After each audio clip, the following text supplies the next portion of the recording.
مشائل الجالود ریاض کی باسیگی۔ وہ عبایا کے بغیر ہی عوامی مقامات پر گھومتی پھرتی ہیں۔ سعودی عرب میں عبایا خواتین کے لیے لازمی تصور کی جاتی ہے، لیکن مشائل ان چند خواتین میں شامل ہیں جنہوں نے حال ہی میں عبایا کو خیر بات کہا۔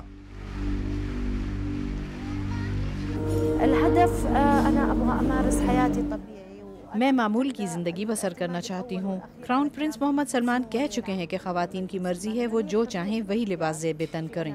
ہمارے پاس انتخاب کا حق ہے۔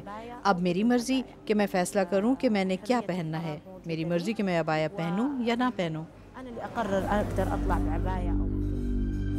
عبایا اس سرزمین پر ہزاروں سال سے خواتین کا روایتی لباس رہا ہے۔ یقینی طور پر میں مشال سے متفق نہیں ہوں کہ خواتین کو عبایا نہیں پہننا چاہیے۔ یہ عجیب لگتا ہے۔ ہم عبایا کے بغیر باہر جانے کے عادی ہی نہیں۔ کچھ دہائیوں قبل ہی سعودی عرب میں تمام خواتین کے لیے عبایا لازمی قرار دے دی گئی تھی۔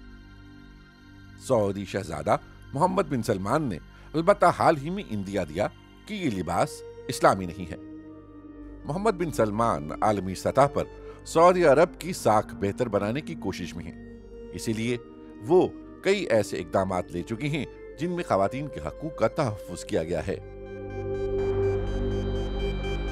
سعودی شہری مناہد الطیبی بھی عبایا اتار چکی ہیں۔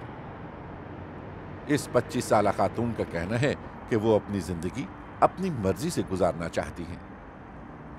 الطیبی کے مطابق وہ یہ نہیں سننا چاہتی کہ انہوں نے کوئی مخصوص لباس پہننا ہے۔ وہ بھی سعودی عرب کی سڑکوں پر عبایا اور پردے کے بغیر کھلے عام گھومتی پھرتی نظر آتی ہیں۔ میرا کوئی خاص مقصد نہیں، میں صرف اپنی مرضی سے اور پابندیوں کے بغیر زندگی بسر کرنا چاہتی ہوں۔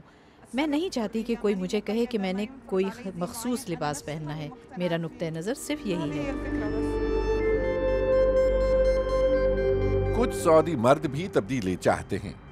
وہ بھی سمجھتے ہیں کہ عبایا کو مذہب سے جوڑنا درست نہیں ہے۔ اس میں حیرانی کی کوئی بات نہیں۔